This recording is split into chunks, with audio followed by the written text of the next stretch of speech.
Hello বন্ধুরা, welcome to my channel. আশা করি তোমরা সবাই অনেক ভালো আছো। আর আমি চলে এসেছি আজকে আবার একটা ব্লগ ভিডিও নিয়ে। তো কেউ স্কিপ করবে না, সবাই কিন্তু দেখে যাবে। আজকে ভিডিওটা দেখতে তোমাদের খুব খুব ভালো লাগবে। তো দেখো, আমি সকাল সকাল শাক বেগুন নিয়ে হাজির হয়ে গেছি। আর এইদিকে দেখো, একটা মাজালিতে আমাকে কামড় দিল, তাই আমি শাকগুলো নিচে ফেলে দিলাম। আর এই যে দেখো ওই মাজালিটা, তারপরে আবার শাকগুলো তুলে নিলাম দেখো। আর এইগুলো কিন্তু আমাদের এই বাড়িরই সবজি। ওই যে দেখো সবজি গাছগুলো তোমাদেরকে একটু দেখিয়ে দিই। এইখানেই আছে কুমড়ো গাছ, তারপরে কাঁকরোল গাছ, বেগুন গাছ। মোটামুটি আমাদের বাড়ি থেকেই অনেক সবজি কালেক্ট করি আমরা সকালবেলা। আর বাজার থেকে মাছটা কিনলেও হয়ে যায়। আর এইদিকে দেখো, আমি শাকগুলো ভালো করে এখন কেটে নেব।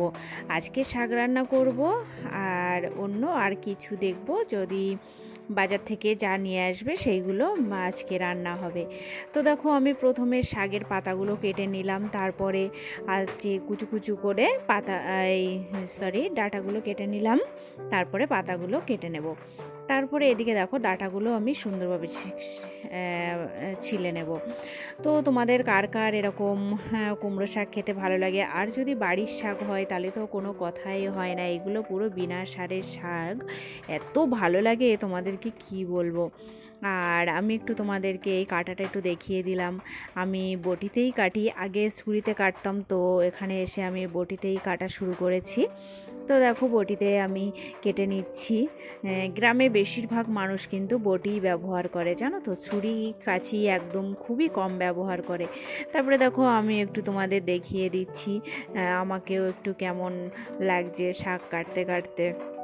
তো সকালবেলাটা বেশ ব্যস্ত থাকে, তো তার জন্য আমার খুব তাড়াতাড়ি রান্না করতে হয়।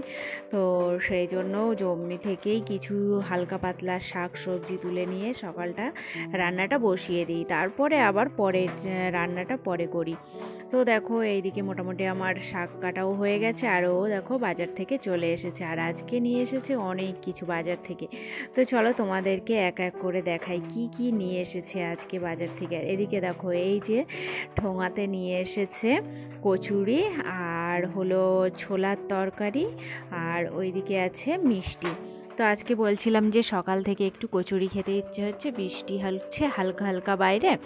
তো বলছি ঠিক আছে, চলো তাহলে আজকে কচুরি খেয়ে নে, আর একবারে দুপুরে রাত্রে রান্নাটা হয়ে যাবে। আর নিয়ে এসেছে দেখো, হ্যান্ড ওয়াশ নিয়েছে 2 রকমের। হ্যান্ড ওয়াশটাও প্রায় শেষ হয়ে গেছিলো, তার জন্য ভাবলাম যে তার জন্য বলে দিয়েছিলাম হ্যান্ড ওয়াশ নিয়ে আসতে। আর এই যে দেখো পুঁই শাক, এত সুন্দর পুঁই শাক পাওয়া যায় এখন, খুব ভালো লাগে। আর আমার তো ভীষণ প্রিয় এই যে ওল পুঁই শাক, এইগুলো কাদের খেতে ভালো লাগে তোমরা কিন্তু অবশ্যই কমেন্ট করো। আর আমাদের সেই প্রথাগত সবজি এই যে চলে আসলো কুমড়ো পুঁই শাক। মোটামুটি আমাদের সপ্তাহে 2-3 দিন খাওয়াই হয়, মানে এত ভালো লাগে কুমড়ো খেতে কি বলবো। আর ঘ্যাট করি আমি পুঁই শাক দিয়ে কুমড়ো দিয়ে। আর এদিকে দেখো কুশিয়ে আছে, আর চিচিঙ্গা আছে, এক এক জায়গায় এক এক রকম বলে, আর আছে কুলেখাড়া শাক। আর এদিকে দেখো একটা বড় শোল মাছ।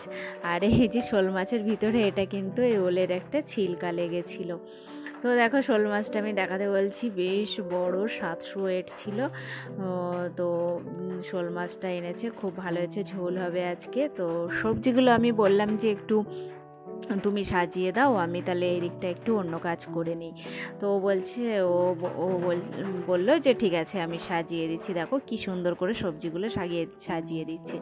আগের দিনের এই যে আমাদেরই গাছের কাঁকরোল আর গাছেরই ভেন্ডি, জানো তো, এখানে 2টো ভেন্ডি গাছ আছে আর কাঁকরোল গাছ আছে। তো অনেকটাই ভেন্ডি এসে যায় মোটামুটি কিছুদিন পর পর একটা সাজের মতো ভেন্ডি চলে আসে। আর এই যে আমার সব সবজিগুলো রাখা হয়ে গেছে, আর লঙ্কা আর আদাটাও আমি রেখে দিলাম ওইখানে।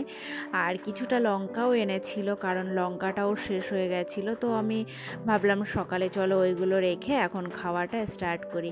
তো সকালের যে কচুরি এনেছিল সেইগুলোই এখন খাবো। আর কচুরিটা বেশ গরম, দেখো এই যে এই পলিথিনের ভিতরে তরকারি দিয়েছি, এত গরম আমার ঢালতে হাতে লেগে যাচ্ছে।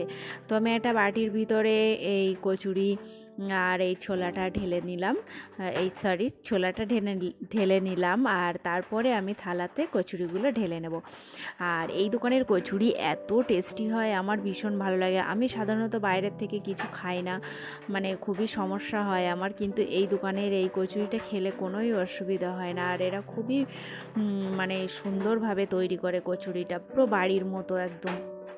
আর এদিকে দেখো মিষ্টি নিয়ে এসেছিল। এই দোকানে মানে একটা মিষ্টি পাওয়া যায়, কালো মিষ্টি, এত ভালো লাগে। তো সেই মিষ্টিটা ছিল না, তো তার জন্য নিয়ে এসেছে কালাকাতটাও খেতে ভালো লাগে, কিন্তু ওই মিষ্টিটা বেশি খেতে ভালো লাগে। তো আমরা কিন্তু এখন খাওয়া শুরু করে দেবো। এখন নিয়ে নিলাম দুটো, আর দুটো রেখে দেবো দুপুরবেলা খাওয়ার জন্য। দেখো সকালবেলা কিন্তু কচুরি খেতে আমার ভীষণ ভালো লাগে। তোমাদের কার কার ভালো লাগে তোমরা কিন্তু অবশ্যই একটু কমেন্ট করো। তোমাদের একটা কমেন্ট ভীষণ ভালো লাগে জানো তো, একটা ভিডিও বানাতে তোমরা একটুও কমেন্ট করো না, আমার খুবই খারাপ লাগে, মানে দুঃখ হয় আর কি, খারাপ লাগে বলতে। তোমরা যদি একটু কমেন্ট করো বেশ ভালো লাগে। আর দেখো আমি একটা বাইট নিয়েই নিলাম, আর একদম প্রথাগত সেই স্বাদ, মানে দারুণ একটা স্বাদ। তোকে বললাম তুমি একটু খাও, তোমাকেও একটু দেখিয়ে দিই। তো বলছে যে আবার আমাকে কেন দেখাচ্ছ, লজ্জা পাচ্ছিল। তো ও একটু খেয়ে দেখালো, মানে খুবই ভালো লাগলো। আর কচুরিটা তো আমরা এখন শেষ করে দেবো, পরে আমি 10টা-11টার দিকে রান্নাটা শুরু করব।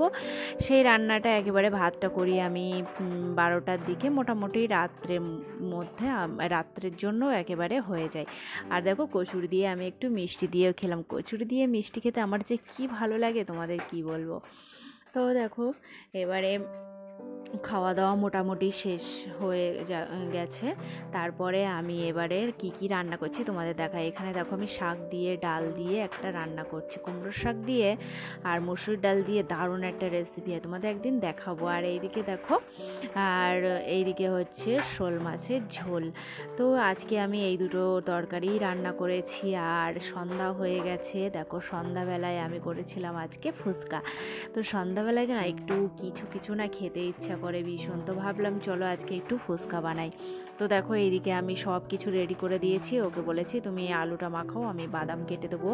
কিন্তু আলুটা মাখাতে আমি পারি না, আমার ভীষণ হাত জ্বালা করে। আর সন্ধ্যাবেলায় ফুচকা খেতে আমার যে কি ভালো লাগে, এখানে মাখাচ্ছে আর পুরো সেন্ট একদম চলে আসছে। তো দেখো এইভাবেই আজকের দিনটা কেটে গেল। তো আজকে ব্লগ ভিডিওটা তোমাদের কেমন লাগলো তোমরা কিন্তু অবশ্যই কমেন্ট করো, আর ফুচকা খেতে কার কার ভালো লাগলো এই ভিডিওটা থেকে অবশ্যই তাদের কিন্তু জল চলে আসলো, তোমরা কিন্তু সে কথা বলতে ভুলো না। হ্যাঁ, আর তোমরা সবাই ভালো থেকো। আর দেখো ও একটা ফুচকা টেস্ট করেছে, বললো দারুণ হয়েছে, দারুণ। আর এত সুন্দর ফুচকার আলু মাখায় না, আমি মানে পুরো অবাক হয়ে যাই। ফুচকার দোকানের মতো, মানে খুবই টেস্টি হয়, আমার তো খুবই ভালো লাগে। জলটাও যেমন সুন্দর হয়। তারপরে দেখো আমিও একটা খেয়ে নিলাম, বেশ টেস্টি লাগলো। তো আজকের ব্লগটা এখানেই শেষ করলাম। তোমরা সবাই ভালো থেকো, সুস্থ থেকো, সাবধানে থেকো। অনেক অনেক ধন্যবাদ।